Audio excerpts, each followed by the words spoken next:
जो उपासक प्रभु के चरणारविंद का इस कोटि से आश्रय ले लेता है, नित्य निरंतर उसका भजन होने लगता है, क्योंकि अब कोई आस नहीं रही, किसी से विश्वास नहीं, भरोसा नहीं, संबंध नहीं। बहुत ध्यान देने योग्य बात है, हमारा जो अनन्य भजन, अखंड भजन, अव्यावृत भजन नहीं हो रहा, उसका कारण है कहीं अन्य कोई आस है, कहीं अन्य कोई भरोसा है, अन्य कोई विश्वास है। वही अन्य आस, विश्वास, भरोसा हमारे अनन्य भजन को नष्ट कर रहा है। जिसका एकमात्र प्रभु से आशा, एकमात्र प्रभु पर विश्वास, एकमात्र प्रभु से संबंध है, भरोसा है, उसका अनन्य भजन शुरू हो जाता है। वो अनन्य भजन करता है, ये शब्द नहीं आया, शब्द आया उसका अनन्य भजन शुरू हो जाता है। ये अनन्य भजन की वृत्ति आपके अन्य आश्रय छोड़ने से, प्रभु की कृपा से आई है, समझ लीजिए। नहीं तो आप प्रयासरत हैं, देखो प्रयासरत हैं, आप उपासक हैं, पर अखंड भजन थोड़ी हो रहा है। भगवदाकार वृत्ति, चाहे आप चल रहे हैं या आप व्यवहार में हैं या बैठे हैं, पड़े हैं, सो रहे हैं या जग रहे हैं, वैसा होता है। भजन की कैसे वो शब्द ही नहीं है जिससे वो अंतःकरण की स्थिति को शब्दों में बांधकर बताया जा सके, क्योंकि वो अचिंत्य आनंद प्रभु के द्वारा वो दी हुई वृत्ति है, इसलिए वो अचिंत्य है। जैसे प्रेम को कहा गया अनिर्वचनीयम प्रेम स्वरूपम केवल मुंह का स्वादन, आप ऐसे ही वही भजन का स्वरूप भी है। किसी फल के लिए, किसी गति के लिए जो भजन किया जाता है, उसमें ये भजन जागृत नहीं होता। जिस भजन की बात कर रहे हैं, समझ रहे ना? प्रायः इसीलिए कहा गया है कि निष्काम भगवत प्रेमी महात्मा कोई बिरला होता है। कोई एक पाव भगत जिन्हें जो कहो हरिवंश रस बिरलो समुझनहार, एक दो ही जो पाइए खोजी सब संसार। तो आप कह सकते हैं कि एक दो की बात कही जा रही, बहुत लोग भजन कर रहे हैं, बोले वो आत्म सुख के लिए कर रहे हैं। कई होते हैं विषय सुख के लिए करते हैं, कई होते हैं शुभ गति कर ले। लेकिन यहां जो अभी चर्चा अभी हो रही है, ये उस महान प्रेमी भागवत की हो रही है जिसको किंचन मात्र कोई आकांक्षा नहीं। कल चर्चा आपने जहां विश्राम हुई थी, वहां पर आप अपनी दृष्टि ले जाइए आंतरिक, उसमें यही था। भजन केवल भजन के लिए हो रहा है। भजन का फल कल्याण, मोक्ष, परम पद, कोई ऐसी आकांक्षा उसके हृदय में नहीं है। जो किसी कामना से भजन करते हैं, परम बंदनी उदार है, ऐसा नहीं। पर ये महाभागवत निर्भर भक्त की स्थिति का वर्णन है। इसमें वो भजन करता नहीं है, इसमें भजन होता है। वो देखता है, वो सुनता है, वो उसमें रमण करता है। जो आया हुआ है, जो वृत्ति भजन की उदय हुई है, उसको वो सुनता है, चल रहा है, वो देखता है, वो उसमें रमण करता है। वो भजन कर नहीं रहा, उसके प्रत्येक यंत्र, प्रत्येक करण भजन के लिए स्वयं बाध्य हो चुके हैं। भजन बैठ गया है जबरदस्ती, मन में, बुद्धि में, चित्त में, अहम में, वो स्वाभाविक हो रहा है, बाध्य है। वो ऐसा नहीं है कि एक क्षण भी भजन से बिलग जी सके। अब जैसे जीवन धारण करने के लिए श्वास लेना अनिवार्य है, बाध्य है वो इस पर। जीवन धारण करना तो श्वास लेना है। वैसे ही वो प्रेमी महाभागवत जिएगा तो भजन से, भजन से। जैसे श्वास से वो जीवन होता, ऐसे उसका जीवन भजन है। सोते जागते, उठते बैठते, खाते पीते, प्रत्येक चेष्टा करते, जैसे बिना प्रयास के श्वासोच्छ्वास होता रहता है, ऐसे उसका भजन होता रहता है। उसे कहते हैं अव्यावृत भजनार्थ, उसे कहते हैं अखंड भजन। इसी की मांग भोरी सखी जी कह रहे हैं। कह रहे कि श्वास और नाम ये दो अलग अलग चलते हैं, लाडली मुझे अच्छा नहीं लगता। श्वास नाम श्वास दो बिलग चलते हैं, इनको भेद न मोको भावे। श्वास ही नाम, नाम ही श्वासा, नाम श्वास को भेद मिटावे। रोम रोम जब रग रग बोले, तब कुछ स्वाद नाम को पाए। ये है भजन की स्थिति। श्री जी से कह रहे हैं भोलानाथ जी कि मेरा जी घबरा रहा है। क्यों घबरा रहा है?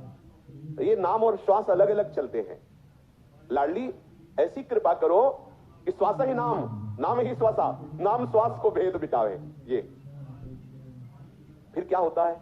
बोले रोम रोम रग रग नाम में हो जाता है, नाम में हो जाता है, नाम उतरता नस नाड़ियों। जैसे हम जल पिए, वो बच करके फिर हर नस नाड़ी में पोषण करता है, हर नस नाड़ी में जाता है। ऐसे ही जिह्वा से नाम नीचे गले में उतरा, गले से हृदय में, और हृदय से नस नाड़ियों में, हड्डियों में। हाँ, फिर इतना प्रभाव बढ़ता है, वो जहां बैठ जाए तो भूमि में नाम उतरता है। वो जिसे छू ले वो वस्तु नाम बोलने लगती। कैसी महिमा है प्रभु के भजन की।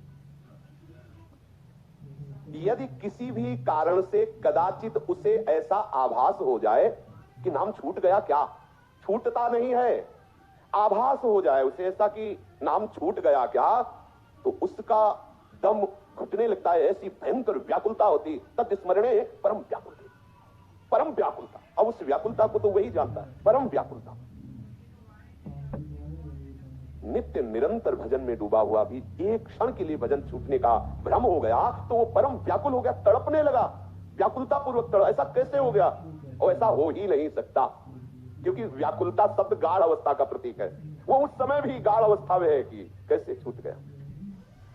चित्त की अनन्यता होने के कारण, बहुत बहुत अमृतमय वचन है, चित्त की अनन्यता होने के कारण नाम चित्त की वृत्तियों में समा गया।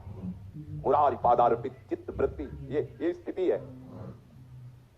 प्रभु के स्मरण के सिवा ना किसी दूसरे के अस्तित्व की कल्पना है, कोई दूसरा है ही नहीं चित्त में, उनके कल्पना भी नहीं है। जैसे एक विषयी पुरुष के चित्त में कहीं भी प्रभु की लीलाओं की कल्पना भी नहीं, भावना भी नहीं, वो डूबा रहता है रात दिन वही बहिर्मुख विषयों में। उस महाभागवत के चित्त में अनन्यता ऐसी छा गई है कि किसी और की स्मृति, किसी और की कल्पना, किसी और का अस्तित्व ही नहीं रह गया। इतनी भी गुंजाइश उसके हृदय में अब नहीं है कि एक भी वृत्ति क्षण भर के लिए किसी अन्य का चिंतन कर सके, गुंजाइश ही नहीं। ना ही न रहो ही महा और नंद नंदन अछत आके विराजमान हो गए स्मृति रूप से प्रभु। इस भजन के प्राप्त होने पर प्रभु की संपूर्ण लीलाओं के दर्शन का अधिकारी हो गया, समझ रहे? अब लीला में उसके प्रवेश होने की भूमिका तैयार हुई। स्मृति, मैं स्मृति कर रहा हूं, यह भी अहम का लय, स्वाभाविक भजन का इस तरह से स्फुरण कि चित्त की एक वृत्ति में भी कहीं अन्य का अस्तित्व नहीं, अन्य की कल्पना नहीं। अब इस अनन्य महाभागवत के हृदय में प्रभु की दिव्य लीलाओं का स्फुरण होने लगता है। पूज्य राधा बाबा भाई जी, ये सब अभी के महापुरुष हैं, ये सब लीला में। श्री वृत्तासुर जी ने प्रभु से यही प्रार्थना की थी कि हमारे ऊपर हे नाथ आपकी ऐसी कृपा हो जाए कि आपके जो पूर्ण ऐसे निर्भर भक्त हैं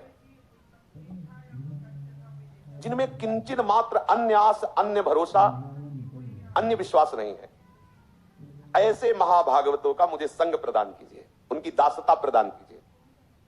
क्योंकि ये निर्भर भक्ति की संपूर्ण वृत्ति किसी साधना से नहीं आती। मुझे ऐसे महाभागवत का संग चाहिए जो निर्भर है।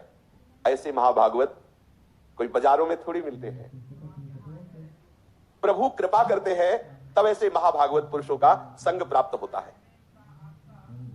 उसमें सहज में ऐसे परमाणु हमें प्राप्त होते हैं जिनसे हमें प्रभु के प्रति आशा, प्रभु के प्रति विश्वास, प्रभु के प्रति पूर्ण समर्पण करना नहीं होता। उनके संग से, उनकी वाणी से, उनके चिंतन से हमारे हृदय में उतरता है। प्रभु से प्रार्थना कर रहे हैं कि करुणा में प्रभु आपके चरणों की दासता लें। आपके चरणों में जो ऐसे समर्पित महाभागवत जल है, दासानुदासो, मैं आपके उन दासों का दास बनना चाहता हूं। क्योंकि सीधे हरि से जुड़ने की सामर्थ्य हमें नहीं है। यदि आप मानते हैं कि है, तो हमें युक्ति पता नहीं कैसे हमें जुड़ना है, कैसे हमें अपने संपूर्ण मन बुद्धि को, एक तो असंभव है, असंभव है। बिना किसी महाभागवत के मिले, बिना किसी महाभागवत की शरण हुए, बिना किसी महाभागवत की आज्ञा में हुए हम अपने मन को संपूर्णतया प्रभु के प्रति समर्पित नहीं कर सकते हैं। पक्का ये दृढ़ बात है। आज तक इतिहास साक्षी है, कोई अगर भगवत प्रेम में मतवाला हुआ है तो किसी महाभागवत की कृपा से हुआ है। जितने भी आचार्य, जितने भी महापुरुष हैं, सब एक सिद्धांत पर मोहर लगाते हैं, दास दासो हम में। श्याम श्यामा पद कमल संगी शिरनायो। महाप्रभु चैतन्य देव कहते हैं हम तो श्री गोपी वल्लभ के जो दास हैं उनका दास है। जो भगवत प्रेमी महात्माओं के चरणारविंद का आश्रय मिल गया तो बहुत बड़ा लाभ मिल गया। यह है लाभ शंकर माना, इससे बड़ा कोई लाभ नहीं है। कुछ ही दिनों में, जो बहुत जन्मों की साधनाओं से स्थिति नहीं आती, वो कुछ ही दिनों में महाभागवत पुरुषों के संग से आ जाती है और वो समझ में भी नहीं आती कि हमारे अंदर ऐसी स्थिति आ गई। अहम शून्य, क्योंकि तिनकी संगति रहते जाति कुल मद सब नंसई। अहम हरे तव पादैक मूल दासानुदासो भवितास्मि भूया। पहली बात मांग रहे हैं वृत्तासुर कि हे हरे, मैं मरकर भी आपके दोनों चरणारविंदों के आश्रित जो प्रेमी महाभागवत जन है उनके दासत्व को प्राप्त हो।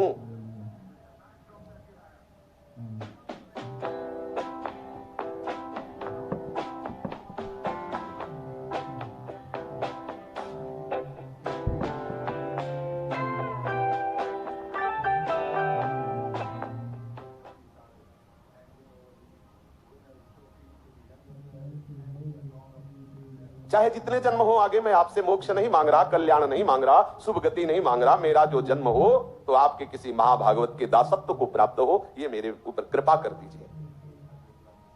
बहुत सुंदर बात। मना स्मरेश, प्रभु ऐसी कृपा कर दो कि मेरा मन आपके स्मरण में लग जाए। आपके स्मरण, आपका नाम स्मरण, आपका मंत्र स्मरण, आपकी कृपा का स्मरण, आपके रूप का स्मरण, आपकी लीला का स्मरण, आपके गुण का स्मरण, आपके धाम का स्मरण, आपके प्रेमी महाभागवत का स्मरण, ये सब आपका स्मरण है।